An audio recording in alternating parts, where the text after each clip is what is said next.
Tonight on CTV News, a truck driver dies after another workplace accident. It's good news for drought-stricken farmers. And how much do you spend on your hairdo?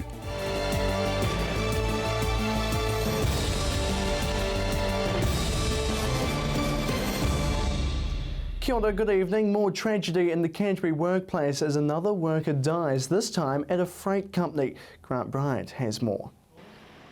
Canterbury's appalling workplace accident record received another black mark today when a truck driver was killed at a freight company near Christchurch Airport.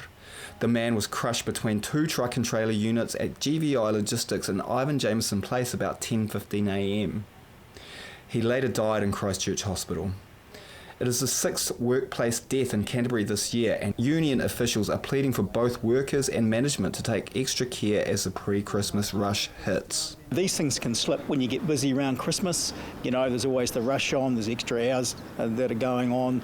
There's fatigue that happens in workplaces as well, so they've got to keep a really good eye on what's going on out in the workplace and ensuring that the safety of those workers are paramount in their minds. Canterbury so far has the highest number of workplace deaths in the country this year, with 5 of the 6 deaths involving trucks and heavy machinery such as excavators. The driver was crushed between a stationary and moving truck and trailer unit. WorkSafe New Zealand is investigating but refused to be interviewed by CTV today. Fatalities in Christchurch of recent times, it's a real major concern, and so the importance of workplace health and safety has to be the paramount consideration of businesses and employers in Christchurch, but as it should be in all other workplaces in New Zealand. Safety in the workplace has come under increasing scrutiny in Canterbury after the death of Port Lyttelton worker Brad Fletcher in August last year. The port company pleaded guilty to a number of charges and was fined $63,000. It was also ordered to pay $75,000 reparation over his death. Close to a $500 million irrigation scheme has been given the green light to fight drought in the region. A $400 million irrigation scheme in drought-stricken Huranui can proceed after all. A High Court decision yesterday cleared the way for the Huranui water project to proceed. The project will supply water to 58,500 hectares of farmland around Harwadin and Waikiri, areas hard hit by drought conditions. The Huranui water project was first proposed 13 years ago, and consents were granted in 2013. Appeals to the Environment Court by Amuri Irrigation Company and Ngaitahu Property were laid but later withdrawn after the parties reached agreement. The Environment Court refused to allow the appeal to be withdrawn. That was challenged by the Huranui Water Project and Environment Canterbury and the High Court. That means the project can now look to raise further funding and go back to its farmer shareholders with offers of irrigation. A new report highlights worry over the number of pupils bunking primary school. The Ministry of Education believes 20,000 are playing truant. School truancy numbers in Canterbury are on the up, with new statistics showing close to 5% of students are not turning up to school. The Ministry of Education released data from a week-long survey, seeing an increase across the board. Truancy in the primary area is not so much children deciding they won't come to school and running around the streets. It's children who aren't sent to school by parents. The statistics show close to 3% of primary school student absences were unjustified, up nearly 1% from 2013. Under the law, if a child is ill or there's a family emergency, that's a justified absence. Other things are not justified, so it can be classed as truancy. So we have a lot of children that have an awful lot of time off school, and sometimes there's no explanation for that. So yes, I would say that that's on the rise. And she believes it could become more worrying down the track for a child's education. If you look at a child's absence rate of, say, 80%, so if they're at school for 80% of the time and away for 20% of the time, by the time they get to year 6, they will have missed a whole year of school. That's a lot of school to miss. Shira believes parents need to take more responsibility in making sure their kids are in class. I think just understanding the responsibility of parents to get children to school every day and the importance of consistency for their education. I mean, all schools will tell you that we have children who consistently will miss a day a week or quite a lot of time off school when the absence isn't justified. It comes at a cost to taxpayers as well, with each truant student costing close to over $1,000 per year. The hope now is to find a solution to see more children in the classroom. A Christchurch men's prison inmate was stabbed in the head several times while serving lunch today. The 26-year-old victim received several stitches and was treated by prison staff. Police say members of rival gangs were believed to have been involved in the incident. Well, still to come here on CTV News, Fraser has the latest from what's been happening in your neighbourhood.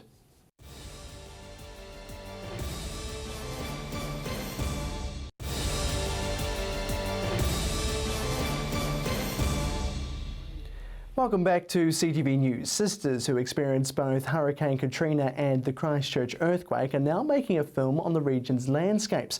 Fraser Walker-Pearce explains.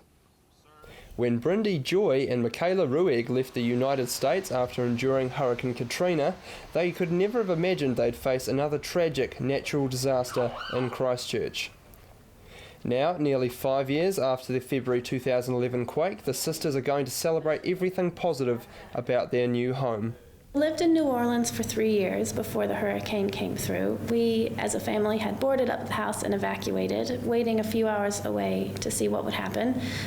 The outcome of that was our house burned down. We lost everything. And so we decided to pick up and move to New Zealand, of all places. So essentially we moved from one disaster zone to another here in Christchurch, but the Christchurch experience coming through it has been really positive, especially being able to provide something like this for the community in terms of telling positive stories.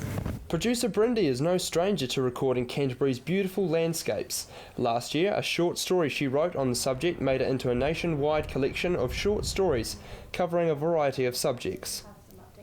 She has now adapted that story into a script for the silver screen, and with the help of her director and sister Michaela, she believes it will be a roaring success. I guess the ultimate goal would be to get this in international film festivals, and I think I would love for the entire world to be able to experience what we have here and what we enjoy daily, or when we go out to Arthur's Pass at the weekend, and we have that at our fingertips. But there is one potential stumbling block: money.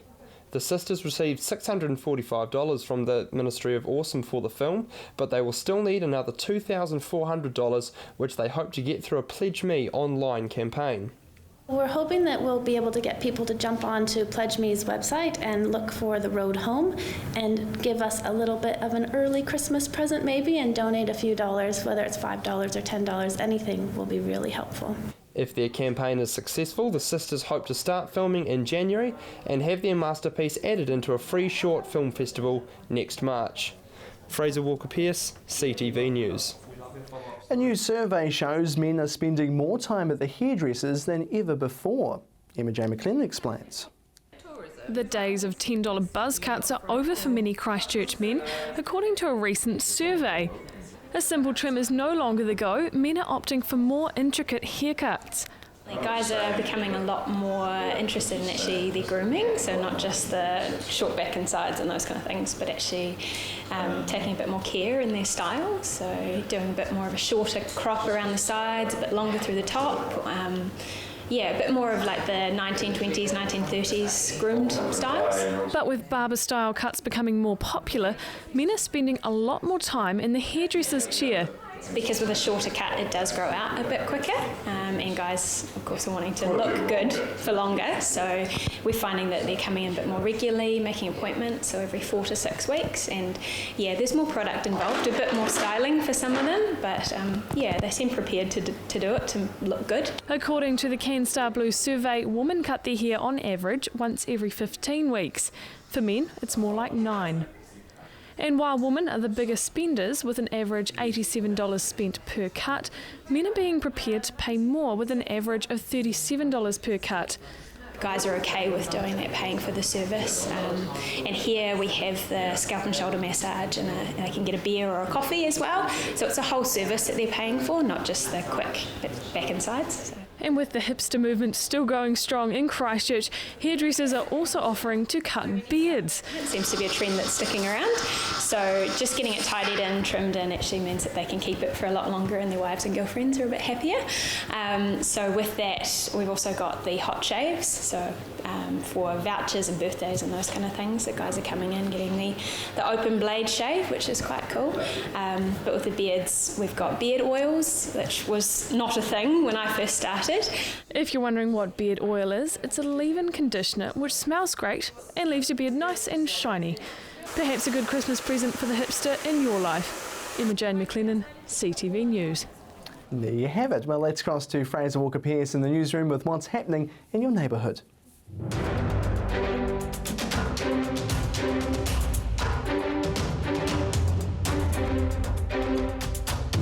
Thanks, Jared. Rangiora is getting into the festive season with a little help from the people behind Valentine's popular Christmas windows. Caroline Travella and Pete Tyson, who have crafted many of the popular displays, have brought their magic to Rangiora. 3 shop windows in High Street are slowly being transformed into enchanting Christmas displays, with one already open in the old Harcourts buildings. It tells the story of a young girl dreaming of a white Christmas so she can go ice skating. Travella, owner of the Rangiora firm BizArt International, says she wanted to create something to attract people into High Street. PC support business owner Pete Tyson helped to do the animatronics, with Fran Gardner making the costumes for the characters. Russley School has a math whiz in their midst. Yash Naika has received the highest score in the country for Year 4 mathematics in the 2015 International Competitions and Assessments for Schools exams. He was flown to Auckland recently with his parents to be presented with a medal at the University of Auckland Business School. Russley principal Faye Lecreen says winning the medal is a credit to Yash's talent and enthusiasm for learning. Well done to Nash. When you think of a concert master, you don't immediately think of a 15-year-old. But Rangiruru Girls' School Grace McKenzie has been chosen to lead the New Zealand Secondary Schools Symphony Orchestra for next year's performances. Rangiruru Girls' School Head of Music, Janet Kingsbury, says the appointment speaks volumes about Grace's high level of technical and musical maturity, which is way beyond her years. Christchurch had 57 students selected in the orchestra, with Rangiruru and Burnside High having 30 students selected between them. The orchestra is made up of students from all over the country and meets in April next year here in Christchurch for 5 days of intensive rehearsals and a public concert. It was a late night for firefighters tackling a large hedge fire near Rolleston last night. The Rolleston, Lincoln, Dunsandel and Sockburn brigades attended the blaze, which broke out on the corner of Jones Road and Whedon's Ross Road shortly before midnight. Firefighters were at the job for 3 hours. The Rolleston Brigade made a plea on their Facebook page for people to take care in the tinder dry conditions. Contamination remediation work is being undertaken at the site of a former BP petrol station in Rolleston. The site is now owned by Selwyn District Council and expected to be used either as open space or for roading. The contamination includes lead and diesel in the soil, as well as asbestos sheet waste. Concrete foundations, part of the existing seal and soil, are being removed. Over 1,000 people converged on Wainoni Park this weekend for Aranui's Affirm Family Day. The popular day is held each year to celebrate the suburb in whānau and is organised by the team over at Aranui Community Trust. Musicians Donnell Lewis and TJ Tautua took to the stage to entertain the crowd, while giant slides entertained the kids. Traditional Maori games were also on offer, while running races proved to be a hit. From the newsroom, I'm Fraser Walker-Pearce.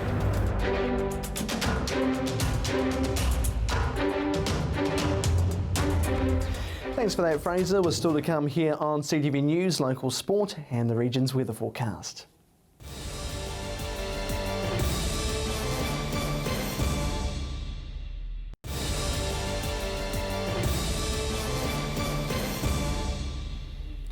Welcome back to CTV News. It appears the Christchurch earthquakes may have had a silver lining.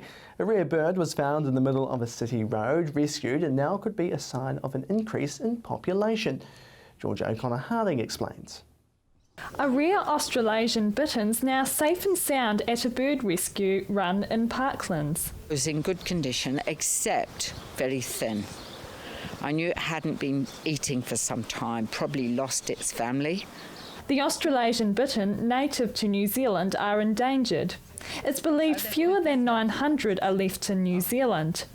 However, Christchurch's changing landscape due to the earthquakes has resulted in growth of swamp vegetation, increasing the habitat for the birds. Since the earthquakes, we could have more wetlands now. Particularly, I think that Ascot Golf Course is an area that needs really watching. They are talking about putting predator-proof fences up, putting extra trappings up. This could explain why Christchurch's eastern suburbs have noticed a population increase in the Australasian bittern. Although the mystery of how the bird ended up in the middle of the road is still yet to be resolved. My guess is Ascot Golf Course, and there's a couple of people going out there listening for the sounds of the chicks to see if there's more chicks there. And the birds are not easy to come across due to their clever camouflage techniques. They hide. What they do is they put the beak up in the air, they stretch their necks out, they stand in the rapo, and they will actually sway so that they look like a reed waving in the wind. But it wasn't the only bird needing rescue. Another Australasian bittern was brought to Stevenson's home, who could possibly be a sibling to other rare birds found. Georgia O'Connor-Harding, CTV News. And just a reminder, if you miss CTV News at 5:30, never fear, you can catch a replayed bulletin at 7 p.m. every night right here on CTV. And now here's Gordon Finlater with the latest in local sport.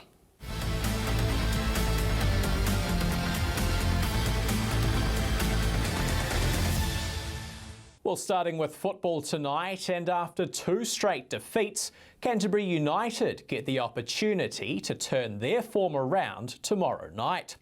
ASB Football Park will host a rare midweek game, and Dragons coach Willie Gerdson is confident his side will get back amongst the points. We played even despite the result for one in Auckland City. We played excellent football. It could have been a totally different result and not a fair reflection. We played well first half time in Napier, a little bit flat second half time. So and obviously we want to go back we're unbeaten at home, and obviously we want to try to continue a good winning streak before Christmas. United's last result saw them go down 2-0 to Hawke's Bay on Sunday. Canterbury dominated the first half, but were unable to convert any of their chances in front of goal. I'm not disappointed, so I would be concerned, very concerned, if we would not create chances. However, we create chances even in Auckland when we hit the post, we hit the crossbar, a couple of good saves from the Auckland goalkeeper, same there, so I'm not concerned. We will convert these chances at some stage. The team were also dealt a tough injury blow in Napier, with captain and former All-White Aaron Clapham sustaining what could be a serious knee injury. First diagnosis in Napier was it's very bad, like ACL, but now after X-rays and after seeing the doctor here, it's not this bad. It's a big strain at the moment. However, they cannot make a final assessment on the recovery time just because of the swelling. So if the swelling goes down today, then there is a chance that he is back sooner than we expected. Tomorrow night's opposition, Waibop United, will be familiar for Gerdson, who coached the side a couple of years ago, and he's predicting the encounter to feature some very attacking football. There are a few under 20 who have been in the extended under 20, so we know Waibop very, very well. They had a good season so far. They are very dangerous on the attacking third. A couple of good players with Mark Jones, obvious Hoyle, Maloney, who scored a hat-trick. So it's a dangerous team, but we will play our game, and yeah, we have respect, but we're not afraid of anybody. Tomorrow night's match at ASB Football Park kicks off at 7:05. Well, to tennis now, and just one Cantab now remains standing in the singles draw at Auckland's Nationals this week. Connor Heap will be Canterbury's only representative in tomorrow's quarter-finals and will face the tough task of taking on #1 seed Finn Turney. The region's top hope, James Meredith, was eliminated by Finn Reynolds today, as Meredith struggled with a back injury. Meanwhile, in the women's singles draw, Michael Matson was defeated in the round of 16, going down 6-4, 6-1 to 5th seed Nina Parapovic. And just finally tonight, the Canterbury Kings will be without any imports at the weekend's 2020 finals tournament, with the Sydney Thunder unwilling to release star players Mike Hussey, Shane Watson or Aidan Blizzard. Coach Gary Stead has remained upbeat though, saying his team of all locals will take the title in New Plymouth. That's the spirit. Well, you're up to date with the latest in local sport. I'm Gordon Findlater for CTV Sport.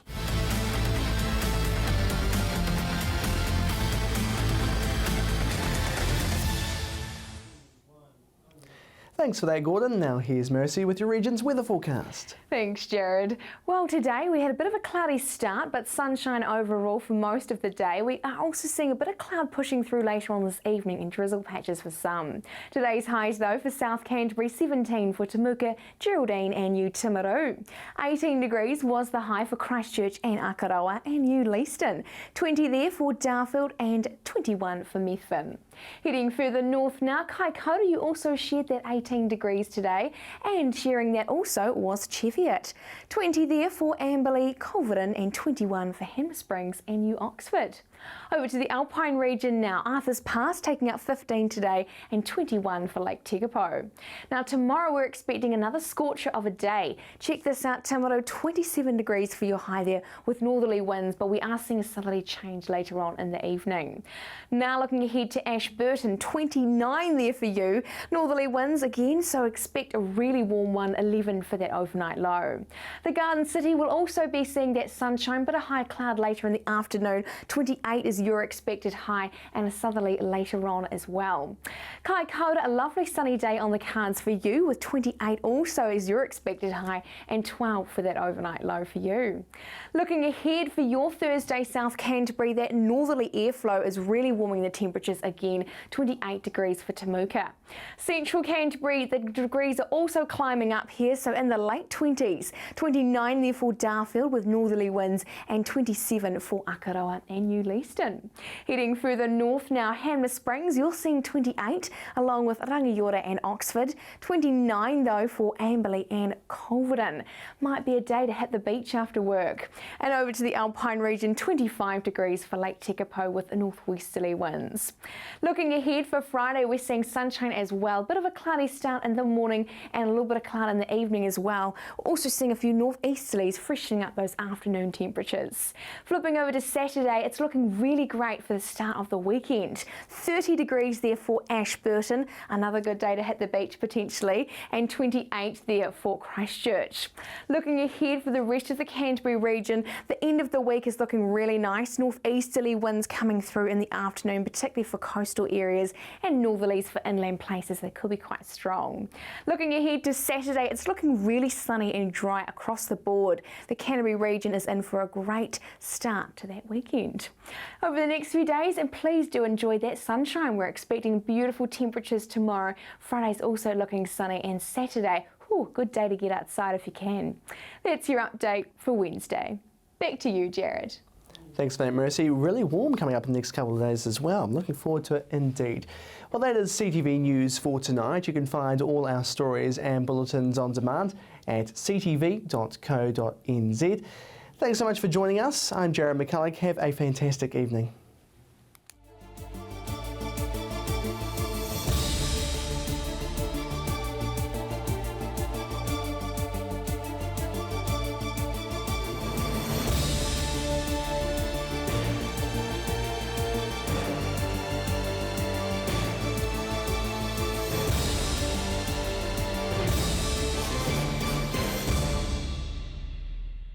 Supporting local content so you can see more of New Zealand on air.